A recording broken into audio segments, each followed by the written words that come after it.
बाबू ब्रजनाथ कानून पढ़ने में मगन थे और उनके दोनों बच्चे लड़ाई करने में। श्यामा चिल्लाती कि मुन्नू मेरी गुड़िया नहीं देता।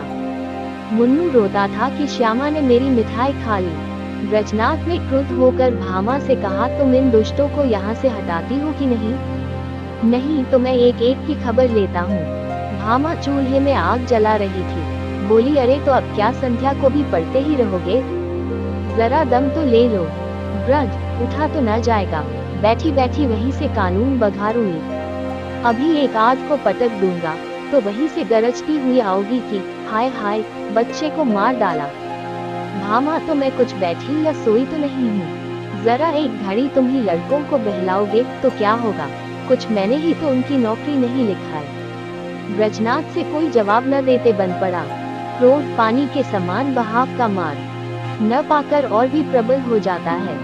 यद्यपि ब्रजनाथ नैतिक सिद्धांतों के ज्ञाता थे, पर उनके पालन में इस समय कुशल न दिखाई दी। मुद्दई और मुद्दाले दोनों को एक ही लाठी से हाँका और दोनों को रोते चिल्लाते छोड़ कानून का ग्रंथ बगल में दबा कॉलेज पार्क की राह ली। सावन का महीना था। आज कई दिन के बाद बादल हटे थे। हरे भरे वृक्ष सुनहरी चादर ओढ़े खड़े थे। मृदु समीर सावन का राग गाता था और बगुले डालियों पर बैठे हिंडोले झूल रहे थे। ब्रजनाथ एक बेंच पर आ बैठे और किताब खोली, लेकिन इस ग्रंथ की अपेक्षा प्रकृति ग्रंथ का अवलोकन अधिक चित्ताकर्षक था। कभी आसमान को पढ़ते थे, कभी पत्तियों को, कभी छविमयी हरियाली को, कभी सामने मैदान में खेलते हुए लड़कों को। एकाएक उन्हें सामने घास पर कागज की एक पुड़िया दिखाई दी। माया ने जिज्ञासा की आड़ में, चलो देखिए इसमें क्या है। बुद्धि ने कहा, तुमसे मतलब? पड़ी रहने दो। उठा ली। कदाचित किसी के पैसे पुड़िया में लिपटे गिर पड़े हैं। खोल कर देखा, लेकिन जिज्ञासा रूपी माया की जीत हुई। ब्रजनाथ ने उठकर पुड़िया सावरेन थे गिना, पूरे 8 निकले। कुतूहल की सीमा न रही। ब्रजनाथ की छाती धड़कने लगी। 8 सावरेन हाथ में लिए सोचने लगे, इन्हें क्या करूं? अगर यही रख दूं तो न जाने किसकी नजर पड़े, न मालूम कौन उठा ले जाए। नहीं, यहाँ रखना उचित नहीं। चलूं थाने में इत्तला कर दूं और ये सावरेन थानेदार को सौंप दूं। जिसके होंगे वो आप ले जाएगा, या अगर उसको न भी मिले तो मुझ पर कोई दोष न रहेगा। मैं तो अपने उत्तरदायित्व से मुक्त हो जाऊंगा। माया ने पर्दे की आड़ में मंत्र मारना शुरू किया। वो थाने नहीं गए। सोचा, चलूं भामा से एक दिल्लगी करूं। भोजन तैयार होगा, कल इत्मीनान से थाने जाऊंगा। भामा ने सावरेन देखे तो हृदय में एक गुदगुदी सी हुई। पूछा, किसकी है? ब्रज, मेरी। भामा, चलो कहीं हो ना। ब्रज, परी मिली है। भामा, झूठ बात। ऐसे ही भाग्य के बली हो तो सच बताओ, कहाँ मिली? किसकी है? ब्रज। भामा, मेरी कसम सच कहता हूँ, परी मिली है। ब्रज, तुम्हारी कम्स। भामा गिन्नियों को पति के हाथ से छीनने की चेष्टा करने लगी। ब्रजनाथ ने कहा, क्यों छीनती हो? भामा, लाओ मैं अपने पास रख लूं। ब्रज, रहने दो, मैं इसकी इत्तला करने थाने जाता हूँ। भामा का मुख मलिन हो गया। बोली, पड़े हुए धन की क्या इत्तला? ब्रज, हाँ और क्या, इन 8 गिन्नियों के लिए ईमान बिगाड़ूंगा। भामा, अच्छा तो सवेरे चले जाना। इस समय जाओगे तो आने में देर होगी। ब्रजनाथ ने भी सोचा, यही अच्छा। थाने वाले रात को तो कोई कार्रवाई करेंगे नहीं। जब अशर्फियों को पड़ा ही रहना है, तब जैसे थाना वैसे मेरा घर। गिन्नियां संदूक में रख दी। खा पी कर लेटे तो भामा ने हंसकर कहा, आया धन क्यों छोड़ते हो? लाओ मैं अपने लिए एक गुलूबंद बनवा लूं, बहुत दिनों से जी तरस रहा है। माया ने इस समय हास्य का रूप धारण किया। ब्रजनाथ ने तिरस्कार करके कहा, गुलूबंद की लालसा में गले में फांसी लगाना चाहती हो क्या? प्रातः काल ब्रजनाथ थाने के लिए तैयार हुए। कानून का एक लेक्चर छूट जाएगा, कोई हर्ज नहीं। वो इलाहाबाद के हाईकोर्ट में अनुवादक थे। नौकरी में उन्नति की आशा न देखकर साल भर से वकालत की तैयारी में मगन थे, लेकिन अभी कपड़े पहन ही रहे थे कि एक मित्र मुंशी गोरेलाल आकर बैठ गए और अपनी पारिवारिक दुश्चिताओं की विस्मृत की राम कहानी सुनाकर अत्यंत विनीत भाव से बोले, भाई साहब, इस समय मैं इन झंझटों में ऐसा फंस गया हूँ कि बुद्धि काम नहीं करती। तुम बड़े आदमी हो, इस समय कुछ सहायता करो। ज्यादा नहीं, 30 रुपये दे दो। किसी न किसी तरह काम चला लूंगा। आज 30 तारीख है, कल शाम को तुम्हें मिल जाएंगे। ब्रजनाथ बड़े आदमी तो न थे, किंतु बड़प्पन की हवा बांध रखी थी। यह मिथ्याभिमान उनके स्वभाव की एक दुर्बलता थी। केवल अपने वैभव का प्रभाव डालने के लिए ही वो बहुधा मित्रों की छोटी मोटी आवश्यकताओं पर अपनी वास्तविक आवश्यकताओं को निछावर कर दिया करते थे। लेकिन भामा को इस विषय में उनसे सहानुभूति न थी। इसीलिए जब ब्रजनाथ पर इस प्रकार का संकट आ पड़ता, तब थोड़ी देर के लिए उनकी पारिवारिक शांति अवश्य नष्ट हो जाती थी। उनमें इनकार करने या टालने की हिम्मत न थी। वो सकुचाते हुए भामा के पास गए और बोले, तुम्हारे पास 30 रुपये तो न होंगे? मुंशी गोरेलाल मांग रहे हैं। भामा ने रुखाई से कहा, मेरे पास तो रुपये नहीं। ब्रज, होंगे तो जरूर, बहाना करती हो। भामा, अच्छा, बहाना ही सही। ब्रज, तो मैं उनसे क्या कह दूं? भामा, कह दो घर में रुपये नहीं है, तुमसे न कहते बने तो मैं पर्दे की आड़ से कह दूं। ब्रज, कहने को तो मैं कह दूं, लेकिन उन्हें विश्वास न आएगा। समझेंगे, बहाना कर रहे हैं। ब्रज, समझे तो समझा करे। ब्रज, मुझसे ऐसी बेमुरौवती नहीं हो सकती। रात दिन का साथ ठहरा, कैसे इनकार करूं? भामा, अच्छा, तो जो मन में आवे सो करो। मैं एक बार कह चुकी, मेरे पास रुपये नहीं। ब्रजनाथ मन में बहुत खिन्न हुए। उन्हें विश्वास था कि भामा के पास रुपये हैं, लेकिन केवल मुझे लज्जित करने के लिए इनकार कर रही है। दुराग्रह ने संकल्प को दृढ़ कर दिया। संदूक से 2 गिन्नियां निकाली और गोरेलाल को देकर बोले, भाई, कल शाम को कचहरी से आते ही रुपये दे जाना। ये एक आदमी की अमानत है, मैं इसी समय देने जा रहा था। यदि कल रुपये न पहुँचे तो मुझे बहुत लज्जित होना पड़ेगा, कहीं मुंह दिखाने योग्य न रहूंगा। गोरेलाल ने मन में कहा, अमानत स्त्री के सिवा और किसकी होगी, और गिन्नियां जेब में रखकर घर की राह ली। आज 1 तारीख की संध्या है। ब्रजनाथ दरवाजे पर बैठे गोरेलाल का इंतजार कर रहे हैं। 5 बज गए, गोरेलाल अभी तक नहीं आए। ब्रजनाथ की आंखें रास्ते की तरफ लगी हुई थी। हाथ में एक पत्र था, लेकिन पढ़ने में जी नहीं लगता था। हर तीसरे मिनट रास्ते की ओर देखने लगते थे, लेकिन सोचते थे आज वेतन मिलने का दिन है, इसी कारण आने में देर हो रही है। आते ही होंगे। 6 बजे, गोरेलाल का पता नहीं। कचहरी के कर्मचारी एक एक करके चले आ रहे थे। ब्रजनाथ को कई बार धोखा हुआ।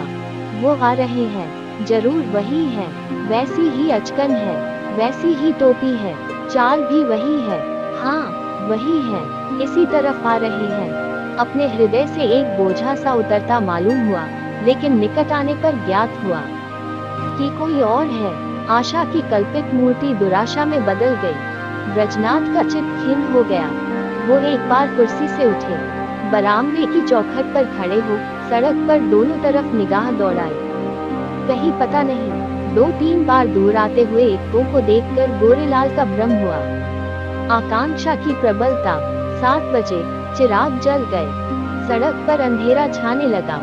ब्रजनाथ सड़क पर उद्विग्न भाव से टहलने लगे। इरादा हुआ, गोरेलाल के घर चले। उधर कदम बढ़ाए, लेकिन हृदय काम रहा था कि कहीं वह रास्ते में आते हुए न मिल जाए, तो समझे कि थोड़े से रुपयों के लिए इतने व्याकुल हो गए। थोड़ी ही दूर गए कि किसी को आते देखा। भ्रम हुआ, गोरेलाल है। मुड़े और सीधे बरामदे में आकर दम लिया, लेकिन फिर वही धोखा, फिर वही भ्रांति। तब सोचने लगे कि इतनी देर क्यों हो रही है? क्या अभी तक कचहरी से न आए होंगे? ऐसा कदापि नहीं हो सकता। उनके दफ्तर वाले मुद्दत हुई, निकल गए। बस 2 बातें हो सकती हैं, या तो उन्होंने कल आने का निश्चय कर लिया, समझे होंगे रात को कौन जाए, या जानबूझकर बैठे होंगे, देना न चाहते होंगे। उस समय उनको गरज थी, इस समय मुझे गरज है, मैं ही किसी को क्यों न भेज दूं? लेकिन किसे भेजूं?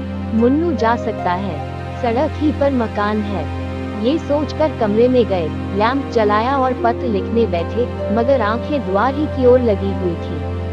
अकस्मात किसी के पैरों की आहट सुनाई दी। तुरंत पत्र को एक किताब के नीचे दबा लिया और बरामदे में चले आए। देखा, पड़ोस का एक कुंजड़ा तार पड़ाने आया है। उससे बोले, भाई, इस समय फुर्सत नहीं है, थोड़ी देर में आना। उसने कहा, बाबूजी, घर भर के आदमी घबराए हैं, जरा एक निगाह देख लीजिए। निदान ब्रजनाथ ने झुंझला कर उसके हाथ से तार ले लिया और सरसरी नजर से देखकर बोले, कलकत्ते से आया है, माल नहीं पहुंचा। कुंजरे ने डरते डरते कहा, बाबूजी इतना और देख लीजिए, किसने भेजा है। इस पर ब्रजनाथ ने तार फेंक दिया और बोले, मुझे इस वक्त फुर्सत नहीं है, 8 बज गए। ब्रजनाथ को निराशा होने लगी, मुन्नू इतनी रात बीते नहीं जा सकता। मन में निश्चय किया, आज ही जाना चाहिए, बला से बुरा मानेंगे, इसकी कहाँ तक चिंता करूं। स्पष्ट कह दूंगा, मेरे रुपये दे दो। भलमनसी भलेमानसों से निभाई जा सकती है, ऐसे धूर्ती के साथ भलमनसी का व्यवहार करना मूर्खता है। अचकन पहनी, घर में जाकर माया से कहा, जरा एक काम से बाहर जाता हूँ, किवाड़े बंद कर लो। चलने को तो चले, लेकिन पग पग पर रुकते जाते थे। गोरेलाल का घर दूर से दिखाई दिया, लैंप जल रहा था। ठिठक गए और सोचने लगे, चलकर क्या कहूँगा। कहीं उन्होंने जाते जाते रुपये निकाल कर दे दिए और देर के लिए क्षमा मांगी तो मुझे बड़ी झेप होगी। वो मुझे क्षुद्र, ओछा, धैर्यहीन समझेंगे। नहीं, रुपयों की बातचीत करूँ ही क्यों। कहूँगा, भाई घर में बड़ी देर से पेट में दर्द कर रहा है, तुम्हारे पास पुराना तेज सिरका तो नहीं है। मगर नहीं, ये बहाना कुछ भद्दा सा प्रतीत होता है, साफ कलई खुल जाएगी। इस झंझट की जरूरत ही क्या है, वो मुझे देखकर आप ही समझ जाएंगे। इस विषय में बातचीत की कुछ नौबत ही न आवेगी। ब्रजनाथ इस उधेड़बुन में आगे बढ़ते चले जाते थे, जैसे नदी में लहरें चाहे किसी ओर चले, धारा अपना मार्ग नहीं छोड़ती। गोरेलाल का घर आ गया, द्वार बंद था। ब्रजनाथ को उन्हें पुकारने का साहस न हुआ, समझे खाना खा रहे होंगे। दरवाजे के सामने से निकले और धीरे धीरे टहलते हुए 1 मील तक चले गए। 9 बजने की आवाज कान में आई। गोरेलाल भोजन कर चुके होंगे, ये सोचकर लौट पड़े, लेकिन द्वार पर पहुँचे तो अंधेरा था। वो आशा रूपी दीपक बुझ गया था। 1 मिनट तक दुविधा में खड़े रहे, क्या करूं, अभी बहुत सवेरा है, इतनी जल्दी थोड़े ही सो गए होंगे। दबे पांव बरामदे पर चढ़े, द्वार पर कान लगा कर सुना। चारों ओर ताक रहे थे कि कहीं कोई देख न ले। कुछ बातचीत की भनक कान में पड़ी, ध्यान से सुना। स्त्री कह रही थी, रुपये तो सब उठ गए, ब्रजनाथ को कहाँ से दोगे। गोरेलाल ने उत्तर दिया, ऐसी कौन सी उतावली है, फिर दे देंगे। और दरख्वास्त दे दी है, कल मंजूर हो ही जाएगी। 3 महीने के बाद लौटेंगे, तब देखा जाएगा। ब्रजनाथ को ऐसा जान पड़ा मानो मुंह पर किसी ने तमाचा मार दिया। क्रोध और नैराश्य से भरे हुए बरामदे से उतर आए। घर चले तो सीधे कदम न पड़ते थे, जैसे कोई दिन भर का थका मांदा पथिक हो। ब्रजनाथ रात भर करवटें बदलते रहे। कभी गोरेलाल की धूर्तता पर क्रोध आता था, कभी अपनी सरलता पर। मालूम नहीं किस गरीब के रुपए हैं, उस पर क्या बीती होगी। लेकिन अब क्रोध या खेद से क्या लाभ। सोचने लगा, रुपये कहाँ से आवेंगे। भामा पहले ही इनकार कर चुकी है, वेतन में इतनी गुंजाइश नहीं। 10-5 रुपये की बात होती तो कतरब्योत करता, तो क्या करूं, किसी से उधार लूं, मगर मुझे कौन देगा। आज तक किसी से मांगने का सहयोग नहीं पड़ा, और अपना कोई ऐसा मित्र है भी तो नहीं। जो लोग हैं मुझी को सताया करते हैं, मुझे क्या देंगे। हाँ, यदि कुछ दिन कानून छोड़कर अनुवाद करने में परिश्रम करूं, तो रुपये मिल सकते हैं। कम से कम 1 मास का कठिन परिश्रम है। सस्ते अनुवादकों के मारे डर भी तो गिर गई है। हाँ निर्दयी, तूने बड़ी दगा की, न जाने किस जन्म का बैर चुकाया, कहीं का न रखा। दूसरे दिन से ब्रजनाथ को रुपयों की धुन सवार हुई। सवेरे कानून के लेक्चर में सम्मिलित होते, संध्या को कचहरी से तजवीजों का पुलिंदा घर लाते और आधी रात तक बैठे अनुवाद किया करते। सिर उठाने की मोहलत न मिलती, कभी 1-2 भी बज जाते। जब मस्तिष्क बिल्कुल शिथिल हो जाता तब विवश होकर चारपाई पर पड़े रहते। लेकिन इतने परिश्रम का अभ्यास न होने के कारण कभी कभी सिर में दर्द होने लगता, कभी पाचन क्रिया में विघ्न पड़ जाता, कभी ज्वर चढ़ जाता। इस पर भी वो मशीन की तरह काम में लगे रहते। भामा कभी कभी झुंझला कर कहती, अजी लेट भी रहो, बड़े धर्मात्मा बने हो। तुम्हारे जैसे 10-5 आदमी और होते तो संसार का काम ही बंद हो जाता। ब्रजनाथ इस बाधाकारी व्यंग्य का उत्तर न देते, दिन निकलते ही फिर वही चरखा ले बैठते। यहाँ तक कि 3 सप्ताह बीत गए और 25 रुपये हाथ आ गए। ब्रजनाथ सोचते थे 2-3 दिन में बेड़ा पार है, लेकिन 21वें दिन उन्हें प्रचंड ज्वर चढ़ आया और 3 दिन तक न उतरा। छुट्टी लेनी पड़ी, शैया से भी बन गए।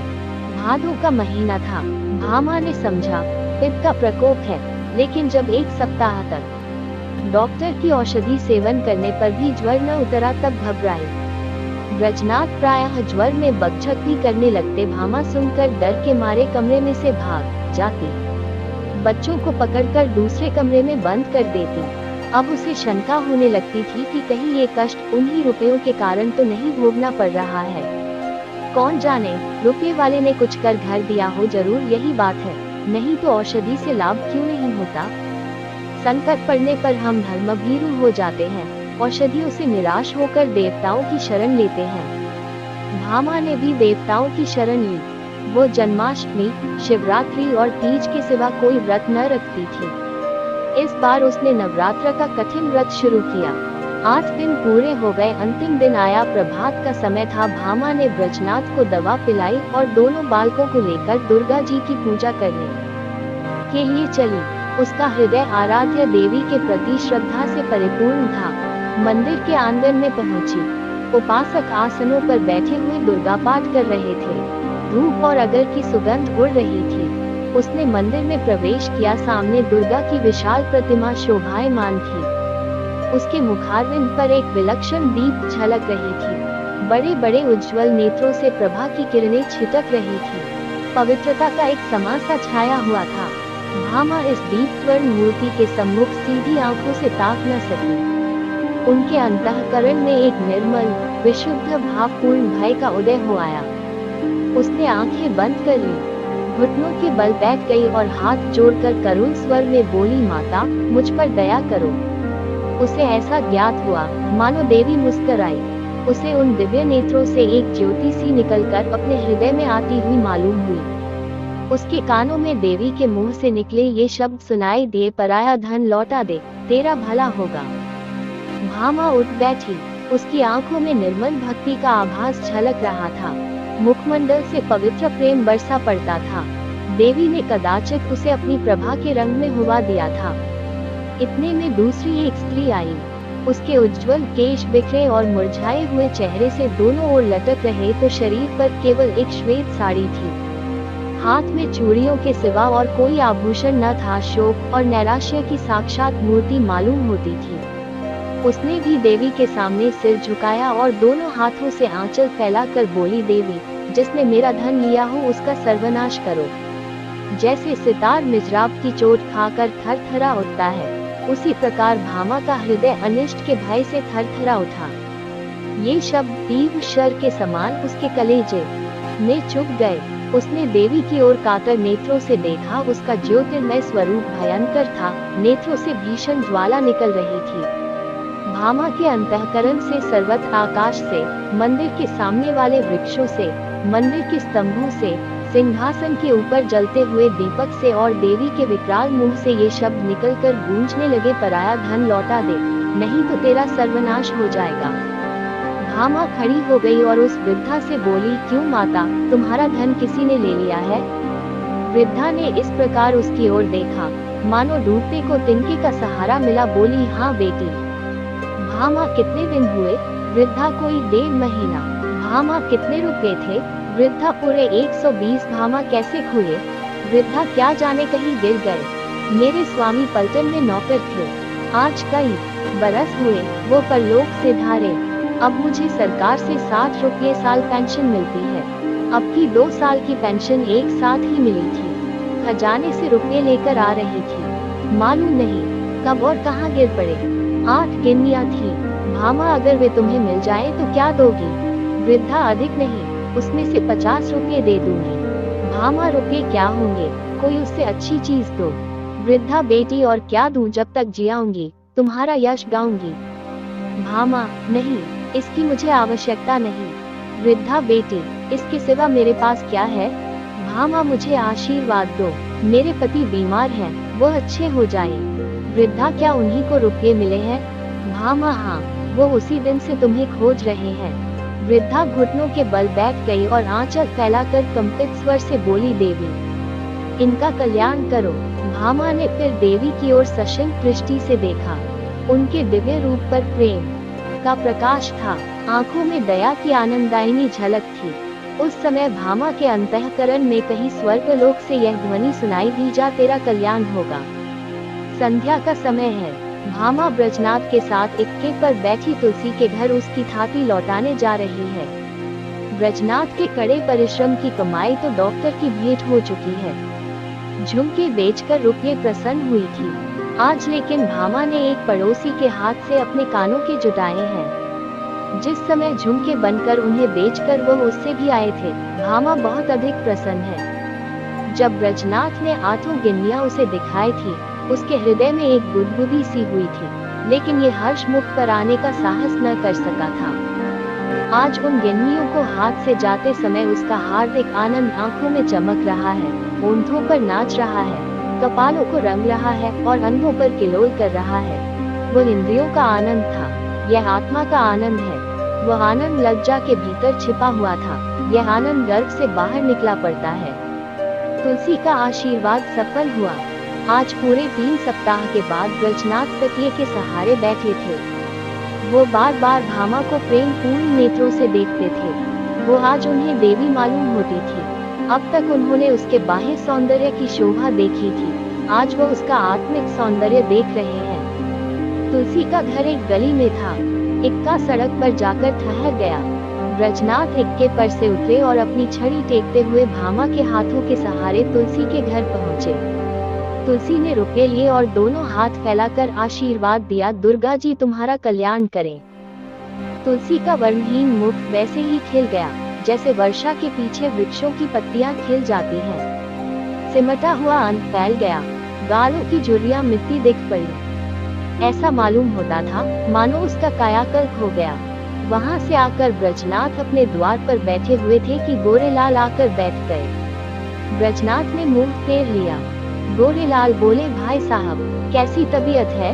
ब्रजनाथ बहुत अच्छी तरह हूँ। गोरेलाल मुझे क्षमा कीजिएगा, मुझे इसका बहुत खेद है कि आपके रुपये देने में इतना विलंब हुआ। पहली तारीख ही को घर से एक आवश्यक पत्र आ गया और मैं किसी तरह 3 महीने की छुट्टी लेकर घर भागा। वहाँ की विपत्ति कथा कहूँ तो समाप्त न हो, लेकिन आपकी बीमारी का शोक समाचार सुनकर आज भागा चला आ रहा हूँ। ये लीजिए, रुपये हाजिर हैं। इस विलंब के लिए अत्यंत लज्जित हूँ। आज भागा चला आ रहा हूँ। ये लीजिए, रुपये हाजिर हैं। इस विलंब के लिए अत्यंत लज्जित हूँ। ब्रजनाथ का क्रोध शांत हो गया। विनय में कितनी शक्ति है। बोले, जी हाँ, बीमार तो था, लेकिन अब अच्छा हो गया हूँ। आपको मेरे कारण व्यर्थ कष्ट उठाना पड़ा। यदि इस समय आपको असुविधा हो तो रुपये फिर दे दीजिएगा। मैं अब उऋण हो गया हूँ, कोई जल्दी नहीं है। गोरेलाल विदा हो गए तो ब्रजनाथ रुपये लिए हुए भीतर आए और भामा से बोले, ये लो रुपये। गोरेलाल दे गए। भामा ने कहा, ये मेरे रुपये नहीं, तुलसी के हैं। एक बार पराया धन लेकर सीख गई ब्रज, लेकिन तुलसी के पूरे रुपये तो दे दिए गए। भामा दे दिए तो क्या हुआ, ये उसके आशीर्वाद की न्योछावर है। ब्रज, कान के झुमके कहाँ से आवेंगे? भामा, झुमके न रहेंगे, न सही, सदा के लिए कान तो हो गए। अगर कहानी अच्छी लगी हो तो वीडियो को लाइक, शेयर और सब्सक्राइब जरूर करें।